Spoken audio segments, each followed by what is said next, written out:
Karnataka high court రీసెంట్గా bike ట్యాక్సీలని ban చేసింది. దీనివల్ల చాలామంది యూత్ ఎంప్లాయ్మెంట్ కోల్పోయారు.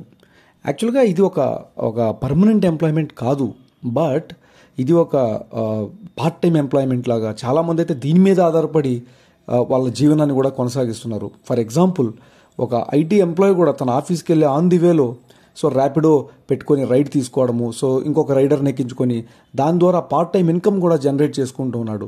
నాట్ ఓన్లీ ఎంప్లాయీస్, స్టూడెంట్స్ అయితే పర్టికులర్గా పార్ట్ టైం ఇన్కమ్ కోసం చాలా ఆధారపడి ఉన్నారు. అంతేకాదండి, చాలామంది కమ్యూటర్స్ కూడా వాళ్ళు అఫోర్డ్ చేయలేని ఆటోలని, ఆ ట్యాక్సీలని ఈ బైక్ ట్యాక్సీ ద్వారా చాలా బెనిఫిట్ పొందారు. కానీ ఇప్పుడు కర్ణాటకలో దాదాపు 1,20,000 మంది ఎంప్లాయ్మెంట్ కోల్పోయారనేది సమాచారం. ఇది ఎంతవరకు కరెక్ట్ అంటారు? కానీ ఇంకోవైపు మాత్రం ఆటో వాళ్ళు అండ్ ట్యాక్సీ వాళ్ళు కూడా ఏంటంటే చాలా హర్షం వ్యక్తం చేస్తున్నారు. ఎందుకంటే వాళ్ళకి చాలా హ్యాపీగా ఉంది. ఎందుకంటే ఇది వరకు అట్లా డిమాండ్ చేసుకోగలుగుతున్నారు ఇప్పుడు. లెట్స్ సీ ఇది ఎంతవరకు కరెక్ట్ అనేది మనమే చూద్దాం.